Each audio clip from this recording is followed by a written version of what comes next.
और अब बात करेंगे मध्य प्रदेश के बजट की। दरअसल मोहन सरकार ने आज तीसरा बजट पेश कर दिया। वित्त मंत्री जगदीश देवड़ा ने 4,38,317 करोड़ रुपए का बजट पेश किया और सरकार ने यह साफ किया कि विकास की गति तेज करने के साथ जनता पर टैक्स का कोई भी बोझ नहीं लगाया है। और इसी के साथ वित्त मंत्री ने यह भी बता दिया पिछले साल की तुलना में बजट का आकार 11% बढ़ा है। बजट में महिला सशक्तिकरण की प्रमुख योजना लाडली बहन योजना के लिए 23,800 करोड़ रुपए का प्रावधान किया गया है।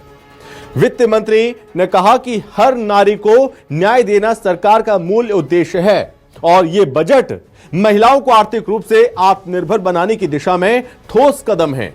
वहीं पंचायत एवं ग्रामीण विकास विभाग के लिए 40,062 करोड़ रुपए का प्रावधान किया गया है। सड़कों की मरम्मत के लिए 12,690 करोड़ रुपए, जल जीवन मिशन के लिए 4,454 करोड़ रुपए रखे गए हैं। सरकार ने 1 लाख किसानों को सोलर पंप देने और 15,000 शिक्षकों की भर्ती का ऐलान किया है। इसके साथ ही 8वीं तक के बच्चों को मुफ्त टेट्रा पैक दूध देने की घोषणा भी की गई है।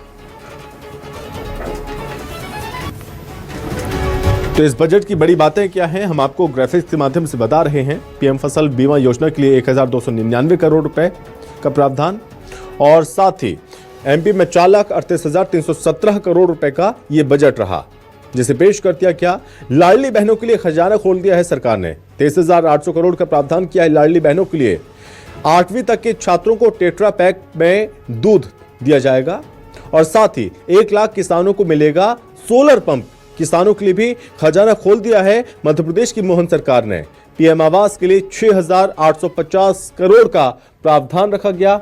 कल्याण विभाग के लिए 815 करोड़ का बजट, श्रम विभाग के लिए 1,335 करोड़ का प्रावधान किया गया। पीएम फसल बीमा योजना के लिए 1,299 करोड़ का प्रावधान किया गया है। सीएम कृषक के लिए भी यहां पर एक बड़ी बजट राशि का प्रावधान किया गया है।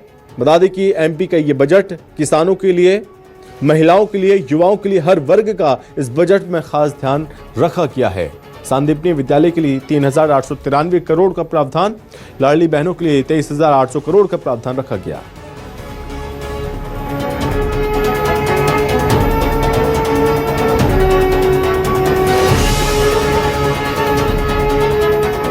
ये वर्ष 2026 हमने किसान कल्याण वर्ष के नाते से घोषित किया है। इस नाते से उत्पादन और उत्पादकता के लिए 28,158 करोड़ रुपया, आदान व्यवस्था हेतु 64,995 करोड़ रुपया, उपज के बेहतर मूल्य दिलाने के लिए 8,091 करोड़ रुपया, सुरक्षा चक्र विभिन्न प्रकार के फसल के बीमों के लिए 13,769 करोड़। कुल जमा इस किसान कल्याण वर्ष में कृषि वर्ष के लिए अन्य वित्तीय संसाधन सहित 1,15,013 करोड़ रुपए की धनराशि का प्रबंधन किया है। इस आधार पर जब हमारे छोटे छोटे गांवों तक सड़क पहुंची है, अब आगे बढ़कर के मजरे टोले तक भी हम सड़क ले जाने वाले हैं। इसके लिए 21,630 करोड़ रुपए की धनराशि का प्रबंध रखा है। शुल्क से ये जो किसानों को जो रजिस्ट्री कराई जाएगी, वो रजिस्ट्री का पूरा पैसा सरकार देगी। स्कूल के अंदर 5 वर्षों के माध्यम से हमारे बच्चों को आमतौर पर फूड के आधार पर, फूड के साथ साथ टेट्रा पैक में अर्थात पैकेज में दूध भी देंगे। वो दूध से उनकी अपनी पोषकता के साथ साथ ये नवाचार हमने प्रारंभ किया है।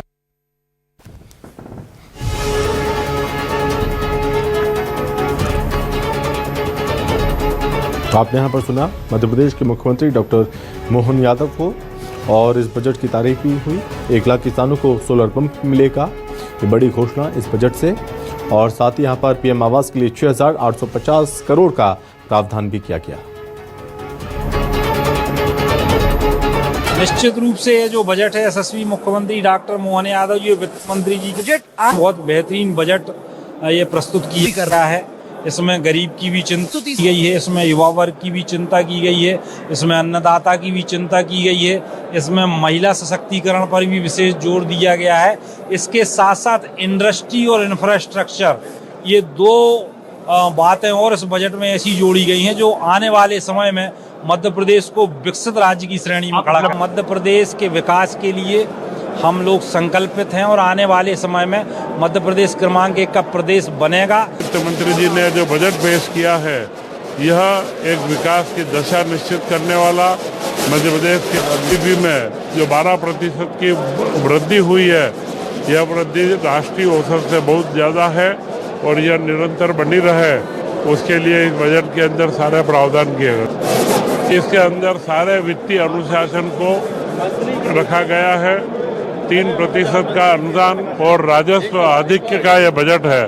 अतः विपक्ष को न तो आंकड़ों की समझ है, न जो भारतीय जो हमारे पैरामीटर्स हैं बजट बनाने के, उन पैरामीटर की कोई समझ में।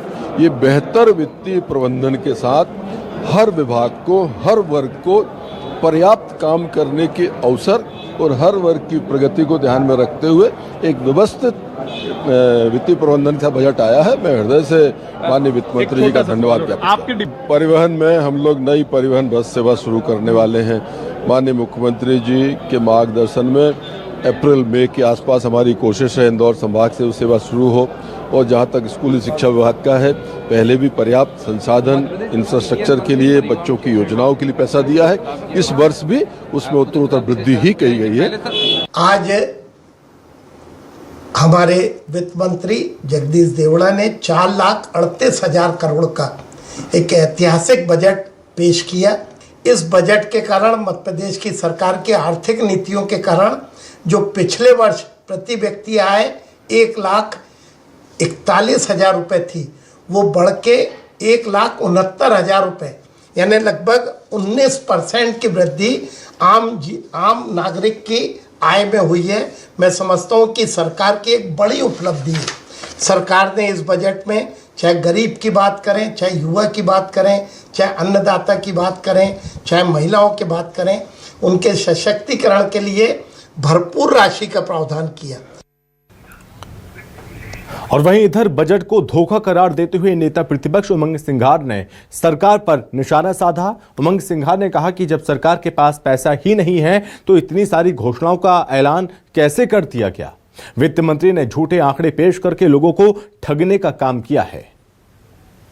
ये सरकार की तिजोरी है जो खाली है। घर में बच्चे भी साल भर में पैसे इकट्ठे करके गुल्लक भर लेते। प्रदेश की सरकार ने जनता से पैसा लेके खजाना खाली कर दिया। ये तिजोरी खाली है। 5 लाख करोड़ का कर्ज है। जनता किस्त भर रही है, सरकार कर्ज ले रही है। हमारा कहना है कि सरकार खेती में आत्मनिर्भर बने। हम प्रदेश को बना रहे, युवा बेरोजगार है,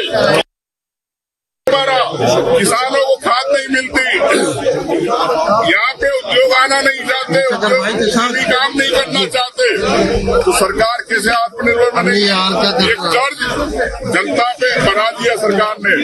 सरकार ने कहा कि आर्थिक सर्वेक्षण में 1,17,000 से लेकर 2 लाख रुपए हम लगभग हर व्यक्ति कमा रहा है। मुख्यमंत्री से कहना चाहता हूँ, मंत्रियों से कहना चाहता हूँ कि आप जो गाड़ियों में घूम रहे हो, वार्ड से घूम रहे हो, प्रदेश की जनता का पैसा है। आप मजे कर रहे हो, जनता कर्ज में है, खजाना खाली है।